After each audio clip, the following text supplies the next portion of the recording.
Oke, bismillahirrahmanirrahim. Jadi hari ini saya akan nyoba ngomongin mengenai branding untuk UMKM gitu ya. Nah, kalau kita ngomongin branding, tentu saja kita akan mulai dulu dari definisinya. Saya akan mendefinisikan, tentu saja sebelum saya definisikan ya, tentu saja definisi dari branding itu akan banyak banget ya. Tapi saya itu akan mendefinisikan branding itu adalah proses dari pembuatan atau pengembangan dari suatu merek atau brand itu sendiri dari sebuah entitas bisnis. Jadi pembuatan dan pengembangan, sehingga branding tentu saja tidak hanya akan melibatkan nama usaha, logo usaha, atau yang terkait dengan visual dari sebuah usaha atau entitas bisnis. Tapi ini juga akan melibatkan konsep, ide, atau bahkan emosi yang terkait dengan produk atau layanan yang ditawarkan dari sebuah atau suatu perusahaan atau entitas bisnis. Nah, kalau kita ngomongin branding, setidaknya ada 6 aspek yang akan menjadi bagian penting dari sebuah proses bisnis. Dari sebuah proses branding. Yaitu antara lain adalah yang pertama, brand identity. Atau mungkin kalau di bahasa Indonesia ini secara bebas itu adalah identitas dari sebuah merek atau identitas brand. Nah, kalau ngomongin brand identity, berarti kita akan ngomongin representasi visual dan atau verbal, mungkin audio juga dari sebuah merek. Jadi ini cakupan elemennya tentu saja banyak, mulai dari logo, skema warna, tipografi atau jenis hurufnya, atau suaranya, atau elemen-elemen desain lain, atau elemen visual lain, atau audio lain yang akan membantu konsumen atau calon pelanggan untuk mengenali dan tentu saja untuk mengingat merek tersebut atau bisnis tersebut. Entitas merek juga bisa mencerminkan nilai, tujuan, kepribadian, dan tentu saja akan membuat dia menjadi unik gitu ya di antara para pesaingnya.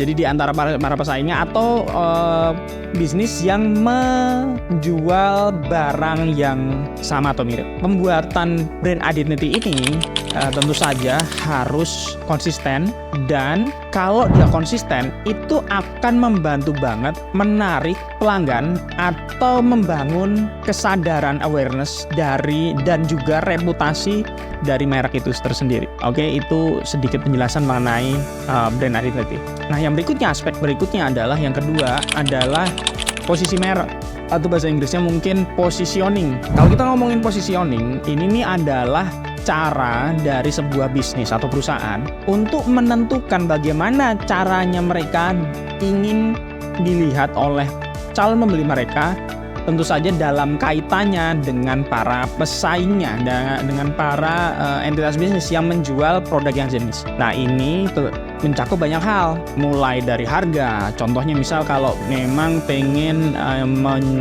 menyasar pasar yang merek barang mewah, atau mungkin sebaliknya pengen menyasar dengan pasar yang kualitas harganya rendah gitu, harganya yang murah gitu. Atau mungkin juga mulai dari sisi kualitas, misal pengen bikin kualitas yang bagus banget, yang premium banget, atau kualitas yang biasa-biasa saja, atau dengan harga yang lebih terjangkau. Atau juga positioning itu bisa ngomongin mengenai demografis targetnya, misal pengen menyasar anak muda atau anak-anak bahkan, atau mungkin milenial seperti saya atau di atas saya, misal untuk yang lebih senior gitu. Bisa juga positioning ini ngomongin mengenai tema yang akan diusung. Misal merek ini adalah merek yang ramah lingkungan, atau saya pengen merek saya itu terkenal dengan usaha yang berteknologi super tinggi gitu, teknologi terbaik yang akan dikasih. Itu terserah. Posisi merek yang jelas atau positioning yang jelas itu akan membantuin konsumen menentukan pilihannya ke merek tersebut dibandingin untuk kemudian membeli pesaing. Oke, itu positioning. Aspek berikutnya, aspek ketiga adalah kita ngomongin mengenai cerita atau narasi atau mungkin stories gitu. Kalau kita ngomongin mengenai cerita merek atau narasi merek atau stories merek, ini adalah sesuatu hal, cerita atau narasi yang dibuat oleh bisnis untuk membantu konsumen memahami dan tentu saja terhubung secara emosional terhadap merek tersebut. Nah, biasanya ini informasinya adalah mengenai misal asal mula mereknya, misinya, atau nilai-nilai yang ada dalam perusahaan itu. Cerita ini bisa dikomunikasikan melalui berbagai saluran. Tentu saja yang paling mudah adalah melalui media sosial. Cerita yang kuat, cerita merek yang kuat akan membantu membangun kredibilitas dan kepercayaan, serta ini yang paling penting ini mungkin memperdalam hubungan antara konsumen tadi dengan bisnis kita. Oke?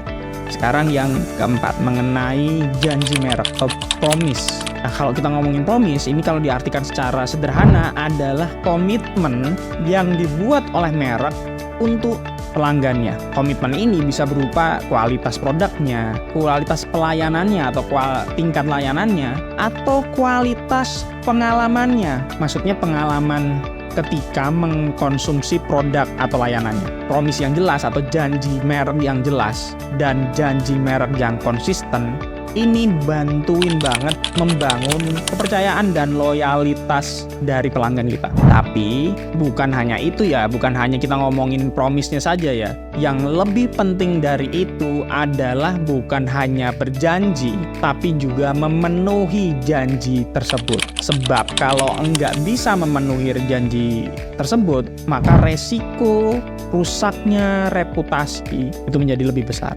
Dan rusaknya reputasi akan memperbesar potensi kehilangan kepercayaan pelanggan. Nah, itu yang sangat berisiko. Oke, sekarang kita masuk ke poin kelima adalah ngomongin mengenai kesadaran merek atau awareness. Awareness itu adalah tingkat di mana konsumen sudah mudah untuk mengenali dan mengingat atas sebuah usaha atau merek. Meningkatkan awareness ini penting karena akan membantu banget menarik pelanggan baru. Dan tentu saja dengan awareness yang baik, pelanggan yang sudah ada akan lebih mudah untuk dipertahankan. Oke, nah sekarang kita ngomongin mengenai poin ke-6, loyalitas yang akan kita omongin. Loyalitas merek ini itu tuh mengacunya itu pada tingkat komitmen atau tingkat kepercayaan yang ditujukan pembeli kita, konsumen kita terhadap usaha kita. Pelanggan yang loyal cenderung akan memilih produk atau layanan kita dari usaha kita dibandingin dengan saingan lainnya. Dan menariknya adalah meskipun dalam situasi di mana usaha yang sejenis atau saingan kita menawarkan penawaran yang lebih oke. Ya, penawaran yang lebih oke itu bisa berupa harga yang lebih murah, bahkan kualitas yang lebih baik. Loyalitas merek ini dapat dibangun dengan berbagai cara ya tentu saja. Spektrumnya luas banget, tapi menurut saya ada dua hal yang paling mudah untuk membangun sebuah loyalitas merek, yaitu yang pertama adalah layanan pelanggan yang baik, yaitu ya tentu saja kepada orang yang sudah membeli ya, dan promise yang ditepati atau bahkan dilampaui, janji merek tadi ya maksud saya. Oke, itu dulu bahasan kali ini. Obrolan ini dipersembahkan oleh Aufa, jasa kuliah terbaik di Kendari, dan Aufa Baking Class edisi Your Baking Friend.